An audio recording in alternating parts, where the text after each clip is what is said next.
They laughed when her name was the only one left uncalled. So why did the wealthiest rancher wait until the silence to choose her? Did you put anything in it? The question hangs in the air as a tin cup tips over, coffee spilling across the table and dripping onto the floorboards. Ruth stands by the stove, flour still on her hands, the fire snapping behind her. No one moves. Outside, wind rattles the loose shutter. She wipes her hands slow, reaches for her bag, and turns toward the door without a word. But no one tries to stop her. What did he just risk losing? Tell me what you think happens next. The boards of Dust Ridge Ranch creaked under heavy boots and shifting weight. Morning wind dragged red dust across the yard, thin as smoke, settling into coat seams and the folds of dresses that had been pressed days ago and were already losing the fight. Men stood in a loose line near the rail. Some leaned, some spat, some watched with half-interest. One by one names were called, a hand raised, a nod given. A woman stepped forward, then crossed the yard beside a man who had already decided. Laughter came easy. It moved in short bursts. Boots struck wood. Spurs chimed. The smell of horses drifted in from the corral behind the main barn. Ruth Carter stood near the far end of the platform, not at the front where hope lived, not at the middle where waiting stretched thin. At the end, where things settled when there was nowhere else to go. She held a small cloth bag at her side. The strap had worn soft from use. Her knuckles pressed into it, not tight enough to show, but enough to keep her still. Another name was called. Another woman stepped forward. A man tipped his hat. They walked off together. No one looked back. The list grew shorter. A young cowboy near the rail shifted his weight and let out a low whistle, not aimed at anyone in particular, but loud enough to carry. Guess some folks came a long way for nothing. A couple of men chuckled. Not cruel, not kind, just noise to fill the space. Ruth didn't move. The wind pushed a strand of hair loose near her temple. She didn't fix it. Her eyes stayed forward, not searching, not asking. A boot scraped behind her. Someone passed. Then another. The platform cleared in pieces, like a room after supper when everyone finds a reason to stand. No one said her name. The man with the paper folded it once, twice. Looked down the line again as if something might appear that hadn't been there before. It didn't. That's it, he said, voice carrying just enough to end it. Chairs shifted. A few men turned away. One of them laughed under his breath. Another reached for his hat. Ruth remained where she was. Across the yard, a gate creaked. A horse stamped once against packed earth. From behind the barn, a man stepped into the light.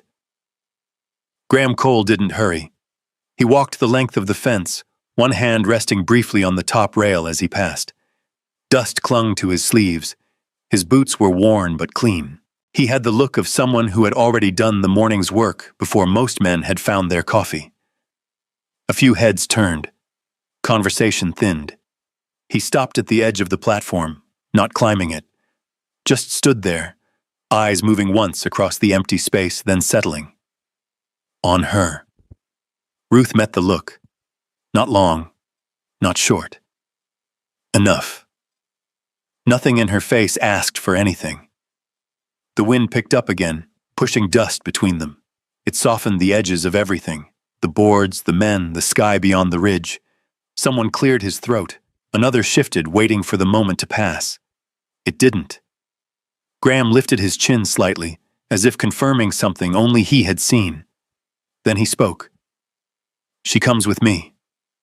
No one answered. The words sat where they landed.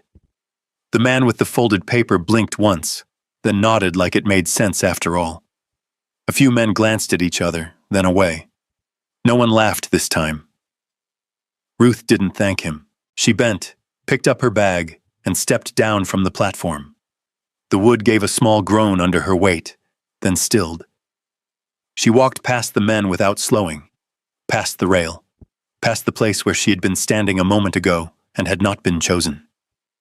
Graham turned and headed toward the barn. He didn't look back to see if she followed. After a second, she did.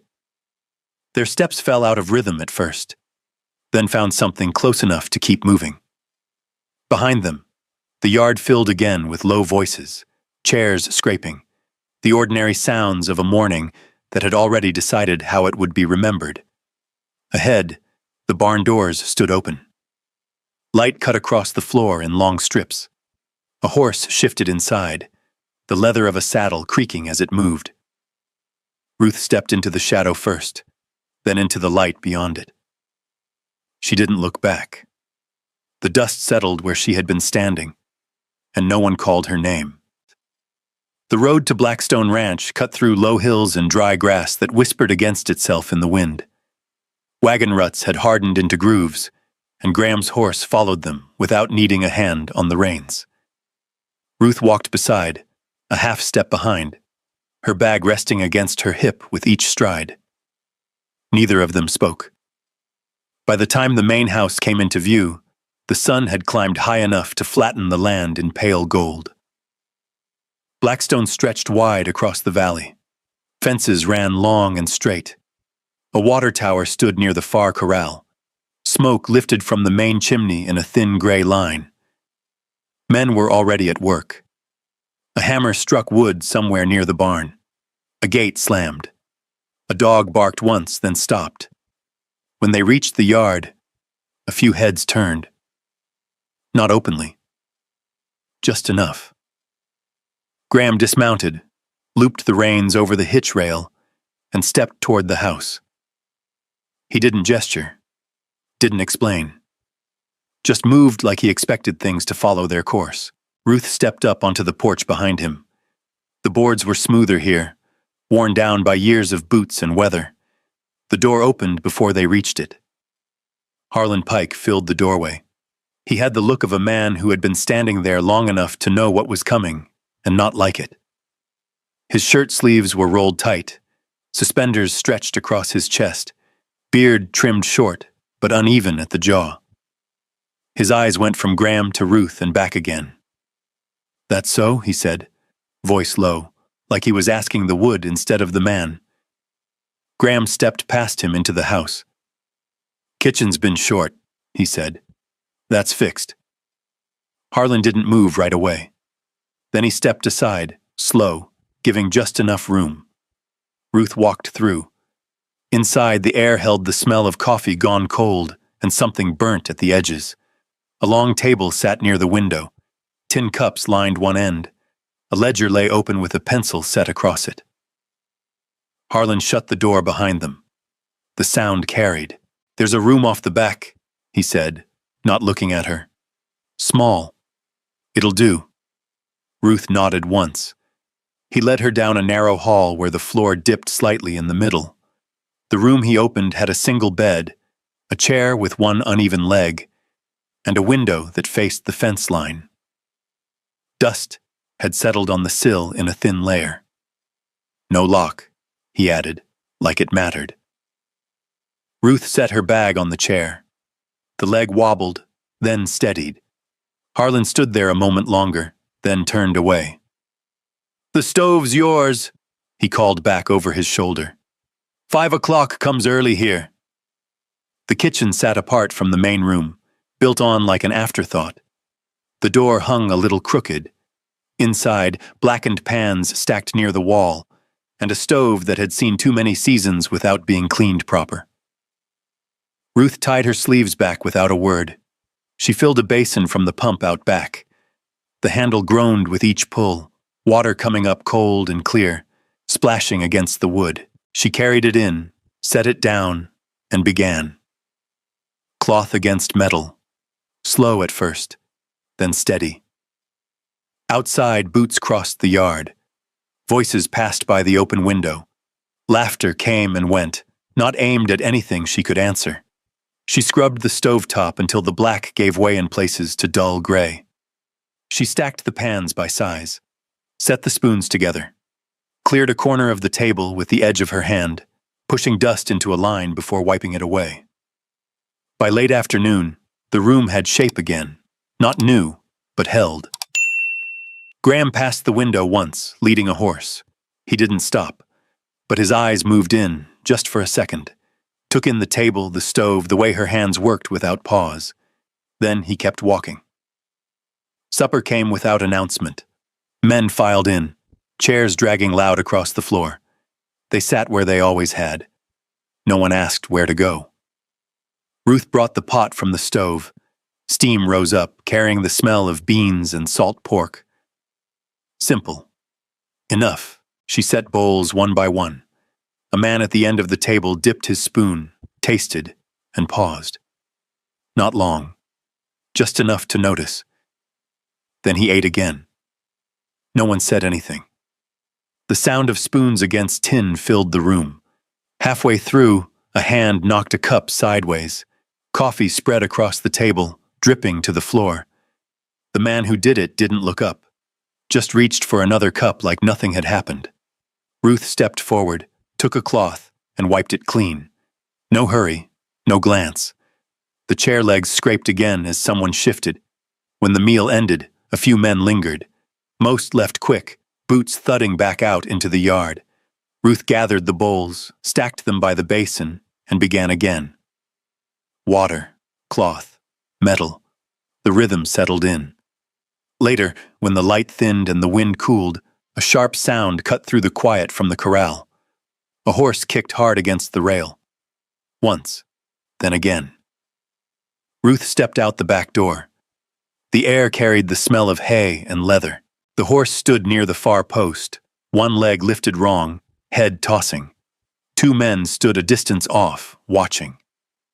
"She'll settle," one said, not moving. Ruth walked past them. She spoke low, not to the men, not to the yard, just to the animal as she reached it. Her hand came up slow, stopping short, then resting against its neck. The horse shuddered once, then held. She crouched, checked the leg. Her fingers moved careful along the joint. She tore a strip from the inside hem of her sleeve, wrapped it tight where the swelling had begun. No one stepped in. When she stood, the horse had gone still. Behind her, one of the men shifted his weight, like he might say something, then didn't. From the edge of the yard, Graham watched. Not close, not far. Ruth wiped her hands against her skirt. The fabric took the mark without complaint. She turned back toward the kitchen. The door creaked as it closed behind her. Inside, the stove had gone low. She added wood, waited for the flame to catch, then set the kettle back on. Outside, the wind moved through the fence posts again, softer now. And somewhere in the house, a chair scraped once, then went quiet. The cold came early that year. It settled in the mornings first, thin as frost along the edges of the pump handle, then deeper, biting through sleeves and settling into bone before noon. Breath showed in the air. Water stiffened in the basin if left too long. Ruth rose before the light. The stove took longer to catch. She fed it small pieces at first, then larger ones, waiting for the flame to hold steady before setting the pot. Coffee grounds went in last. She measured them by habit, not by sight. Outside, boots crossed the yard slower than before. Less talk, more wind. Supplies had begun to thin. The ledger on the main table filled with shorter entries. Salt pork cut smaller. Beans stretched with water. No one said it out loud, but the air carried it. Pressure. That morning, the smell of coffee reached the front room before the men did. One by one they came in, shoulders hunched, hands held close to the heat. Ruth set the bowls in place. No one knocked anything over. No one laughed. Spoons dipped. Bread broke. Coffee poured. Then it started. A chair pushed back too fast. The sound cut sharp across the room. A man leaned forward, one hand on the table, the other pressed to his stomach. Another stood halfway, then stopped, like he wasn't sure if his legs would hold. "Something's off," someone said. The words moved quick after that. Low at first, then louder. A cup tipped. Coffee ran across the wood, dripping to the floor. No one reached to clean it. Harlan stepped in from the side door, already looking toward the kitchen before anyone spoke to him. "What did you put in it?" he asked, not raising his voice. Ruth stood by the stove, one hand on the spoon, the other resting against the edge of the table. She didn't answer. A man near the far end bent over, bracing himself against the wall. Another cursed under his breath. The room tightened. Harlan moved forward, slow, steady, like he had been waiting for this moment to arrive. "I told you," he said, not looking at anyone but her now. This wasn't going to hold. No one stepped between them. The door opened again. Cold air came in first. Then Graham. He paused just inside, took in the room in one sweep. The chairs, the men, the spilled coffee, the silence that had turned sharp. His eyes moved to Ruth. She met the look. Flour still dusted her hands, a small mark along her wrist where the skin had caught on the stove edge earlier that morning. Nothing in her face asked for help. The room waited. Graham took a step forward, then another. His boots sounded louder than usual on the floor. He stopped a few feet from her.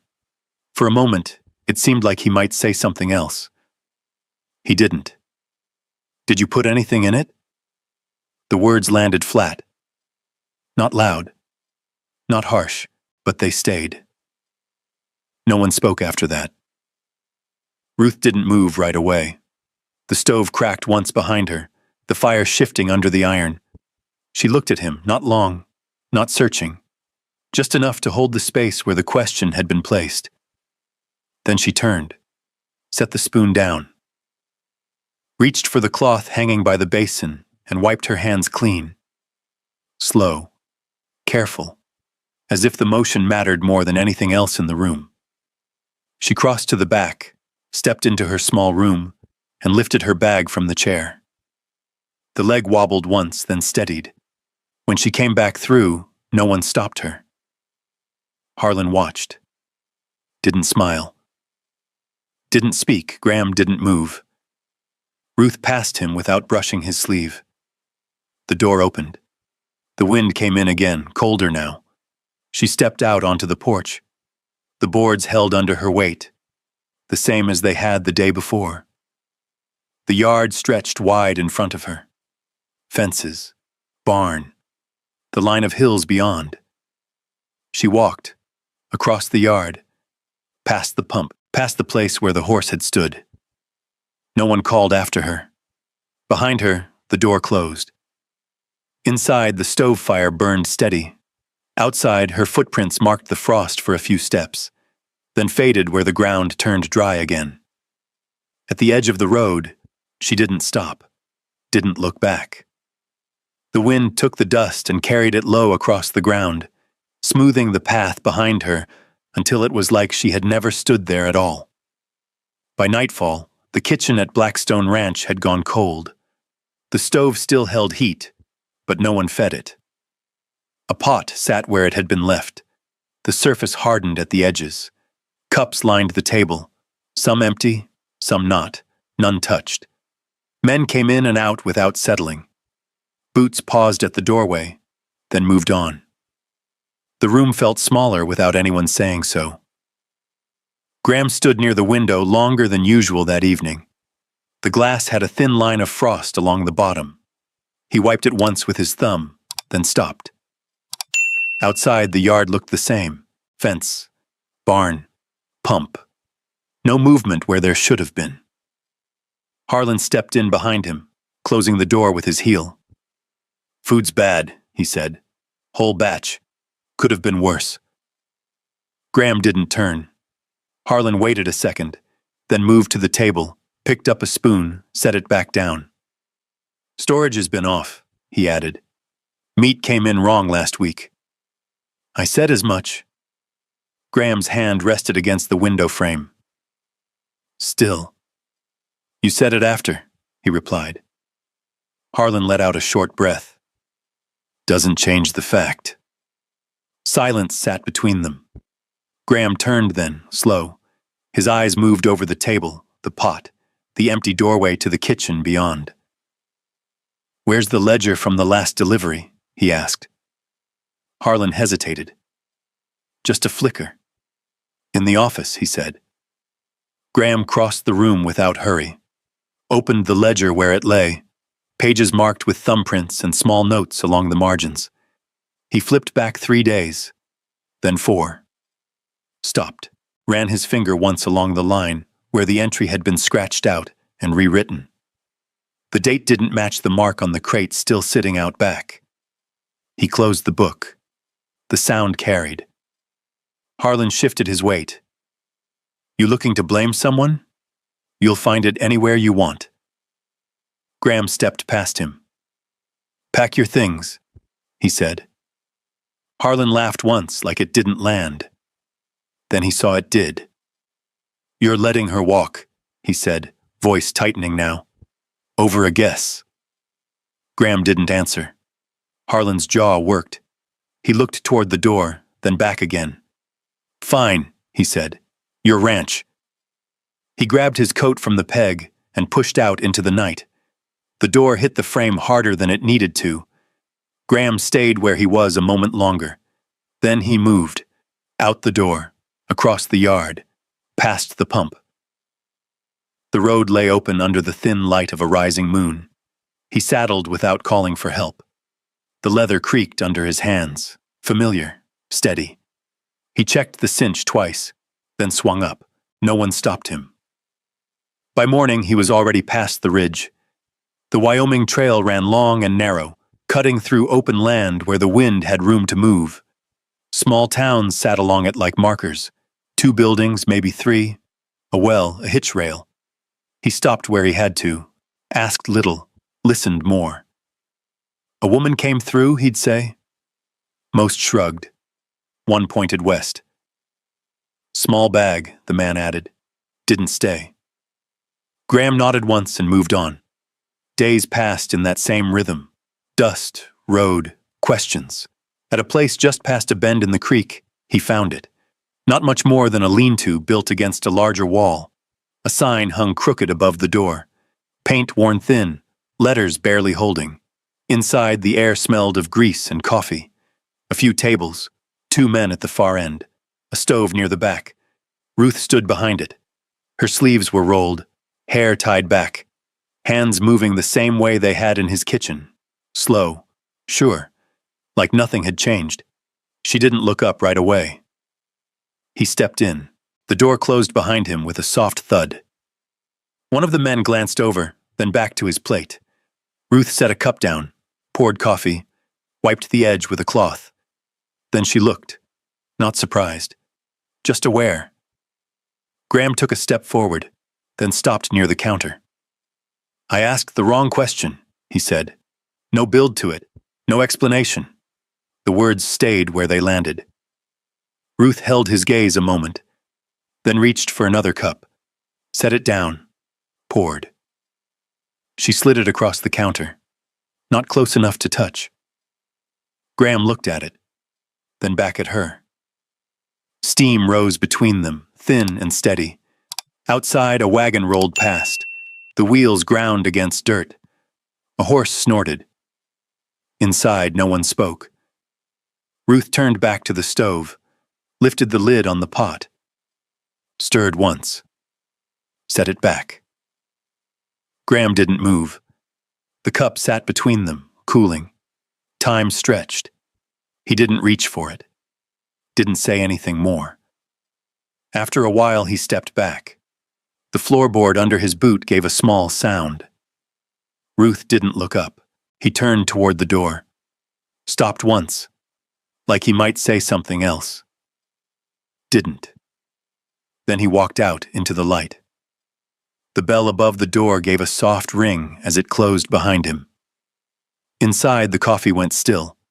Ruth stood where she was, one hand resting on the edge of the stove. The steam thinned, then disappeared. She lifted the cup he hadn't touched, poured it back into the pot, and set the cup upside down to dry. No one asked what that had been. The day moved on. Plates filled, chairs scraped. A wagon stopped outside, then left again. The same small rhythm held the place together. But something had shifted. That evening, she stepped out back after the last plate was washed. The sky had gone wide and pale, the kind that comes before a cold night. The creek beyond the bend caught the last of the light, thin and silver. She stood there longer than she needed to, then went back inside. A week later, the road to Blackstone Ranch lay quiet under a low sky. Graham rode in near dusk. The yard looked as it had the day he left. Same fence line, same barn doors, same pump handle leaning just a little to the right. But the kitchen window held light. Not the dull kind that comes from a low fire. A steady one. He dismounted without tying the reins. Let the horse stand where it stopped. His boots crossed the yard, slow, measured. The porch boards gave under his weight.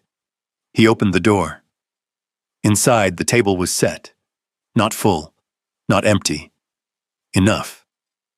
A pot sat on the stove, lid tilted just enough for steam to slip through. The smell reached him first. Beans, bread, something cooked low and patient. Ruth stood at the counter, back to him. She didn't turn right away. He stepped in, closed the door behind him. The latch clicked into place. For a moment, neither of them moved. Then she lifted the knife, cut through a loaf, set the pieces aside. The blade met wood with a soft, even sound. "You'll want to eat while it's hot," she said. Her voice held the same line it always had. No rise, no fall. Graham took a step closer, stopped at the edge of the table. He looked at the place set near the end. Not at the head, not apart. Just there. "I didn't come to ask you back," he said. She set the knife down. "I know." A small pause. The stove shifted. The fire caught again under the iron. "The ranch needs someone who can run it," he went on. "Not just keep it going." Ruth wiped her hands on the cloth. Turned then, just enough to face him. "You had that," she said. He didn't answer right away. Outside, the wind moved along the side of the house, brushing against the boards like a hand passing over wood. "I didn't stand when I should have," he said. The words stayed low. Ruth looked at him. Not searching, not soft. Just there. Then she turned back to the stove, lifted the pot, set it on the table. "Sit," she said. Graham pulled the chair out. The legs scraped once across the floor. He sat. She filled the bowl, set it in front of him. Steam rose between them, carrying the smell of something simple done right. He took the spoon, paused, then ate. No one spoke. The quiet wasn't empty. It held. After a while, Ruth took the chair across from him. Not close, not far. She didn't eat, just rested her hands on the table. Outside, a horse shifted near the rail. The sound carried in, soft and steady. Graham finished the bowl, set the spoon down. She reached across, took it, set it with the others. When she stood, she moved to the counter, lifted a small ring of keys from a hook by the door. Metal tapped against metal once. She walked back, set them down near his hand. Not pushed, not offered.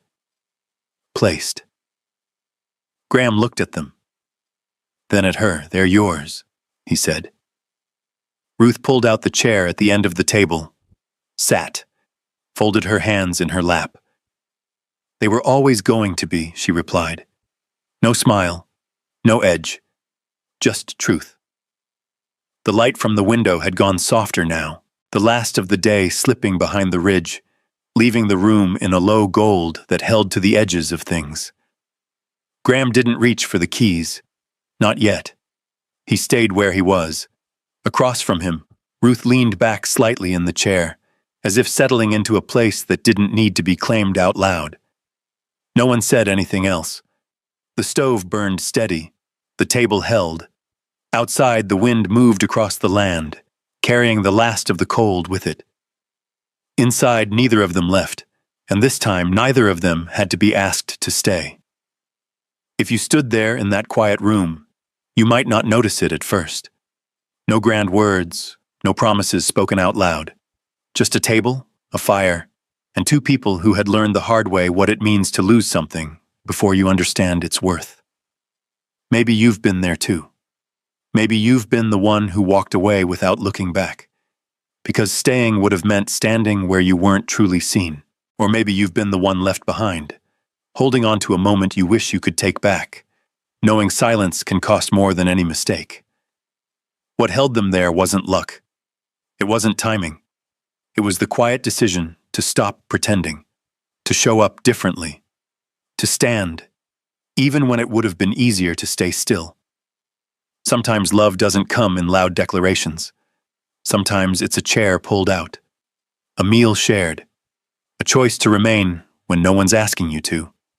And sometimes, the strongest thing a person can do is not leave again. If this story reminded you of a moment you've lived, or one you're still carrying, tell me where you're watching from. I'd like to know who's out there listening. There are more stories like this waiting, stories about people who almost walked past each other, and what happened when they didn't. If that's something you believe in, you're welcome to stay a little longer with us.